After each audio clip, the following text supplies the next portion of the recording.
Hi everyone, Miss Lynn here, and welcome to Sunday Night Stories and Songs. It's a new program, one that we've never done before. In this program, we'll read a book, or maybe two, and then we'll sing a song, or maybe two. These will be books and songs that we've never done before. The books will be longer than what we'd usually read in story time, and the songs will be quieter. All right, let's get started with our first book tonight. The Voice That Won the Vote, How One Woman's Words Made History, by Elisa Boxer and illustrated by Vivian Mildenberger. Read with permission from Sleeping Bear Press. Thank you, Sleeping Bear.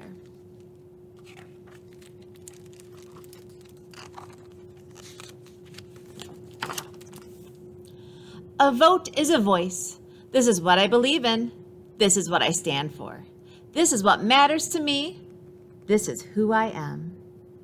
This is who I choose to lead my town, my state, my country. In 1920, women were still denied that voice. For nearly 75 years, they had organized meetings, marched in parades, carried signs, and made speeches demanding their right to vote. Say yes to suffrage, they shouted. They wore yellow roses. Yellow means yes. But they were silenced. Other voices drowned them out. Troublemakers, uncivilized. Female voters will surely cause chaos. Women with a voice in politics? Nonsense. The only vote a woman needs is the vote to choose her husband. But nestled in a valley on a farm in East Tennessee, one woman was determined to have a voice and a vote. Feb Byrne was known around town as a smart and strong-willed. At a time when most women didn't go to college, Feb did. She graduated and became a teacher. She read newspapers, magazines, and books. She loved to learn. Feb Byrne was especially fascinated by laws and the people who made them. Every year on Election Day, the men who worked on her farm would head to town hall to cast their votes. And every year, Feb Byrne would watch them go. She was sick and tired of staying home, shut out of the process. So one day, she sat on her front porch with some paper, a pen, and a plan. "Dear son," she began. A few days later, a letter arrived on the desk of the youngest lawmaker in Tennessee. His name was Harry Byrne, and on that hot August day, he watched the state capitol fill up with reporters, photographers, and people from all over the country who had come to witness history. America was on the verge of change. 35 states wanted women to vote, but the country needed 36 to make it law. It all came down to Tennessee, the last state left to vote. If lawmakers in Tennessee said yes, women across the nation would finally be allowed to cast their ballots. And if Tennessee lawmakers said no, well, things would stay exactly the same. It was a tie. They would have to vote again. Harry Byrne was ready to stand firm for what he believes in. He had voted against women's suffrage in the first round. He knew that most of the people who had elected him hated the idea of women voting. Many of those people were in the audience. They knew they could count on Harry Byrne. After all, the proof was right there on his jacket, a red rose, the symbol of keeping women in the home and out of the voting booth.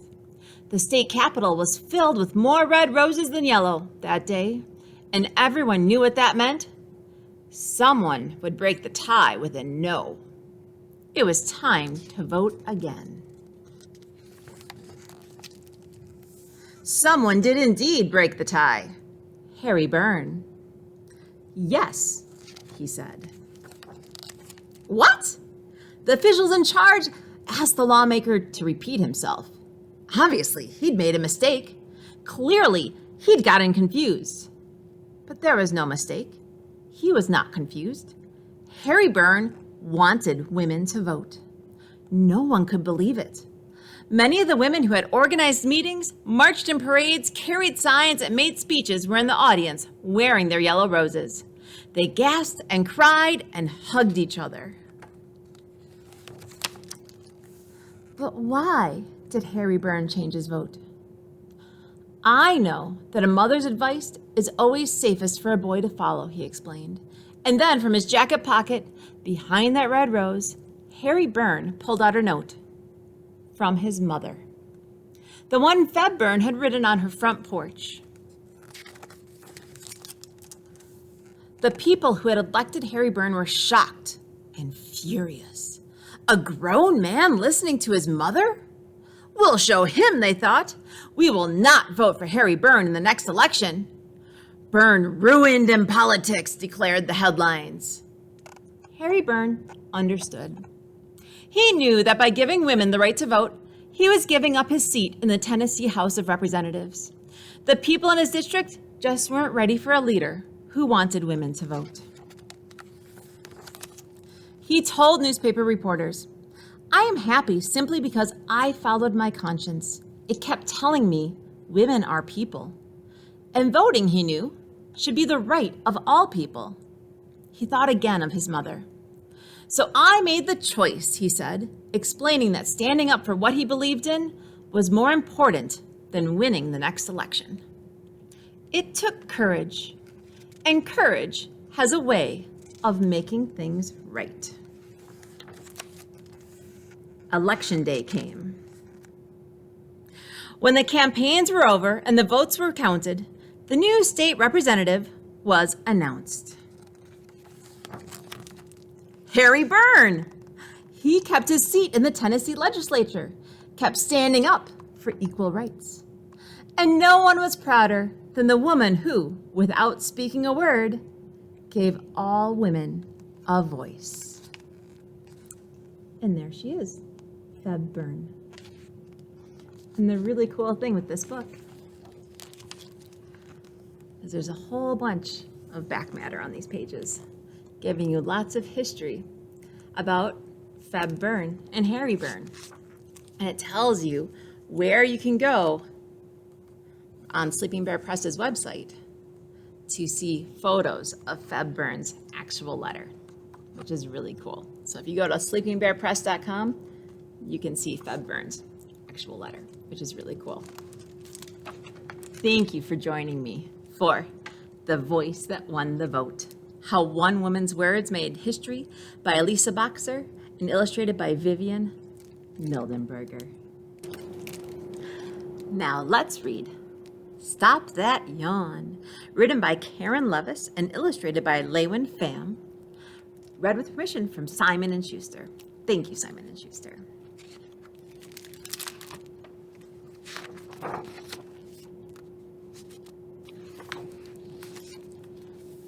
Gabby Wild had had enough of bedtime.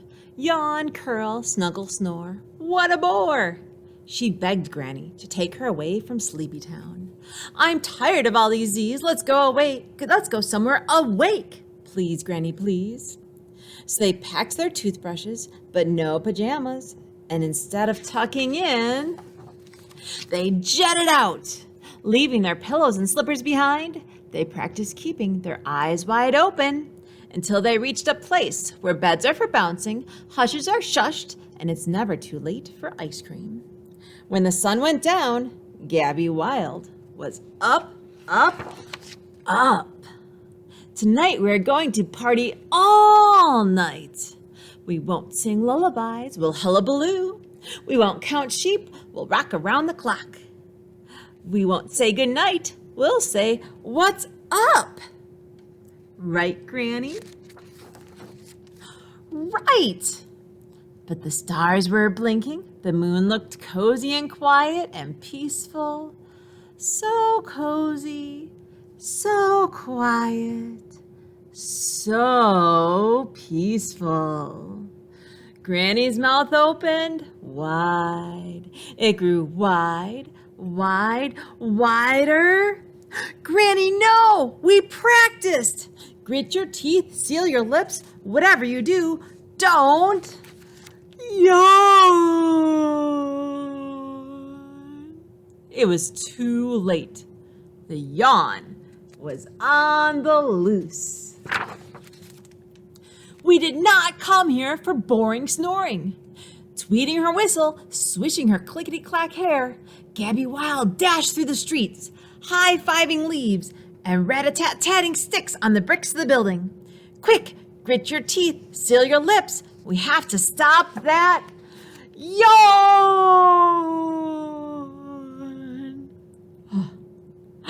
Gabby ran to the midnight marching band for help. She stomped, snapped, clapped, and tried to warn everyone in sight. Grit your teeth, seal your lips. We have to stop that yawn. Oh no. Gabby tried to get the all-night opera to belt it out. Sing, shout, la la la. Using her tickliest feathers, wettest water, and funniest jokes, she fought to keep the audience awake. Grit your teeth, seal your lips. We have to stop that yawn.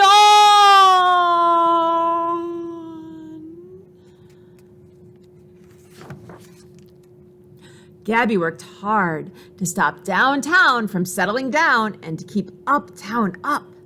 She dinged the bells, stormed the stairs, and slammed all the doors in Never Sleeping City Hall until she found the Never Sleeping Mayor. Alert, alert, ring the alarms! Ding dong, ding dong, ding dong. Grit your teeth, seal your lips. We have to stop that yawn.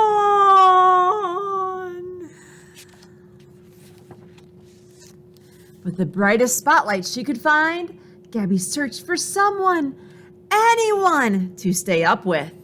But the dogs wouldn't yowl, the parrots wouldn't squawk, the picklers wouldn't pickle, the ice cream scoopers wouldn't scoop, the midnight marching band wouldn't pom-pom-pom, even the kids wouldn't kick up a fuss. Nope, all anyone in Never Sleeping City could do was yawn. Gabby Wild was horrified. All around her, the city was getting cozy and quiet and peaceful. There was only one place left for her to turn. You're not sleepy, right? This is not a bedtime story. Please, oh please, grit your teeth, seal your lips. Whatever you do, don't you dare yawn.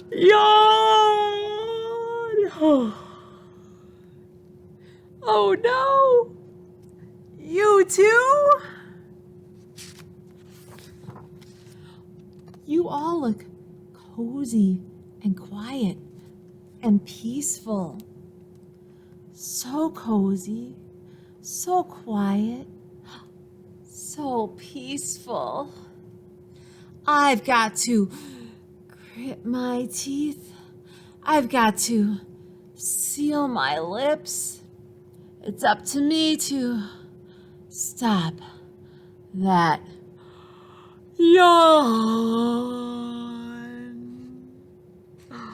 Oh no. With Never Sleeping City curling and cuddling and snoring all around her, there was only one thing Gabby Wild could do. She snuggled into Granny's arms. She got cozy and quiet and peaceful. Then she partied all night long in the land of her wildest dreams. The end. I stop that yawn. Hi everybody. We where are we now? We're in the rec room. I know, it's because we're going to sing a song or two. And you know what? It's nice to sing by the fire. It's just like being by the campfire, a little bit at least. You may or may not know that I was a camp counselor for a long time, and I kind of grew up at camp. It's where my roots are. And I think singing songs is really important.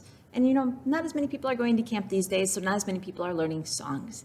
And if I don't keep singing songs, people won't know them anymore. And the really fun thing about camp songs is that as they pass from person to person, sometimes they change a little bit, and that's okay. So I wanted to start sharing some camp songs out there with people so that they keep getting passed. So today and Sundays from now on, I'm going to share a song or two each Sunday night. I sing camp songs with my kids every night before bedtime. So I hope you like some of the songs that I'll be sharing with you over the next several weeks. This song is called Moon on the Meadow, and I can play kind of basic campfire guitar, like chords, but I'm by no means an awesome guitar player, so I might make mistakes, and that's okay. Moon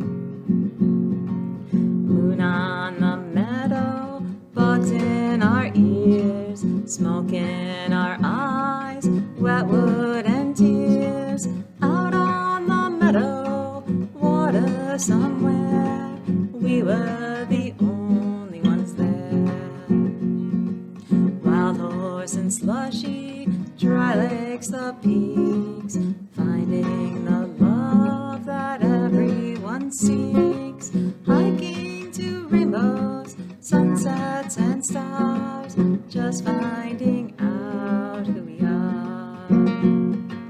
We shall return here one lucky day. Our hearts will guide us, they know the way. People in cities don't understand, falling in love with the land. Moon on the meadow, bugs in our ears, smoke in our eyes, wet wood and tears. Out on the meadow, water somewhere, with you, my friend, I am there. So that's Moon on the Meadow. Now this song is called Tiny Bottle. Remember, I'm just a small-time campfire chord guitar player, so sometimes I make mistakes, and that's okay. Have a little present here for you, inside this tiny bottle, so very small and blue. Please do not uncork it, simply put it on away, for inside there lies a summer day. Put it on away. Now I'd be pleased if you didn't ask why I gave this gift to you. Don't know myself, did it on a whim as a thought came running through. Just wanted to make you happy in a summertime sort of way, and I thought you might like your own summer's day. Put it on away. Can you read the writing on this tiny bottle wall? I know it's quite small, but I can read it all. It says she who is a-reading me is looking right at my side, and might be sort of interested at what lies inside. There'll be one breath of a butterfly and one ray from the sun, and lots of laughter from little children's fun. Now don't you dare uncork it, 'cause everything will get away.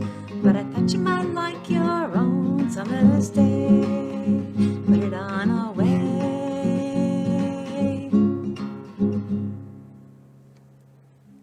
And that's Tiny Bottle. Or some people call it Little Blue Bottle or Blue Bottle, but I always grew up calling it Tiny Bottle. I hoped you liked spending some time with me on Sunday night. I like spending time with you. Have a great week.